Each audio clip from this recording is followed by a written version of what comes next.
Hi అండి. మనము ఎంతో ఈజీగా బ్యాచిలర్స్ కూడా చేసుకునే విధంగా ఈ పకోడీ చేసుకోవచ్చు. ఇది క్యాబేజీ పకోడీ అండి. ఎలా చేసుకోవాలో ప్రాసెస్ చూద్దాం.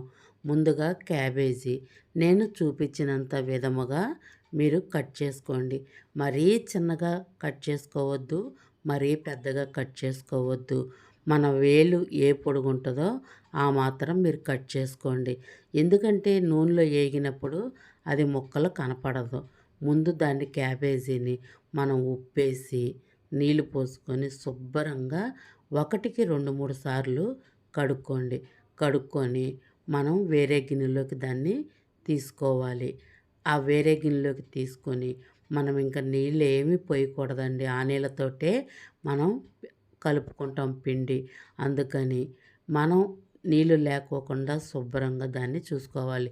ఇది రెడీమేడ్‌గా మంచూరియా పౌడర్ అని ప్రతి ఒక్క కిరాణా కొట్టులో అమ్ముతారండి. అది తెచ్చుకోండి. అది తెచ్చుకొని మనం ఇంక ఏ పిండి కూడా కలుపుకోక అక్కర్లేదండి. ఉప్పు కానీ, కారం కానీ ప్రతి ఒక్కటి దాంట్లో ఉంటుంది.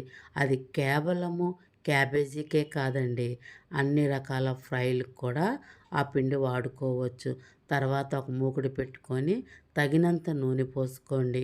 పోసుకొని అది హీట్ అయ్యిందా లేదో చూసుకొని చెక్ చేసుకున్నాక ఆ నూనె కాగిన తర్వాత మనం ముందుగా కలుపుకున్న మిశ్రమాన్ని మొత్తము దాంట్లో వేసుకోండి. అది గోల్డెన్ కలర్ వచ్చిన తర్వాత దాన్ని తీసివేయండి. ఎవరికైనా ఇది నచ్చితే లైక్ చేయండి, సబ్స్క్రైబ్ చేసుకోండి నా ఛానల్.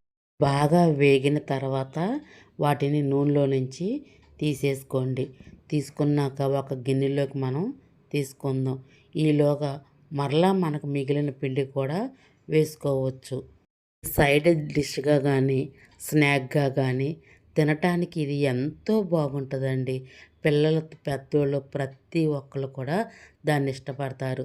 చివరగా కొంచెం కరివేపాకు పచ్చిమిరకాయలు కూడా వేపుకోండి. వేపుకొని అవి నంచుకొని తింటే అబ్బబ్బా ఎంత సూపర్గా ఈ పకోడీ ఉంటుందండి.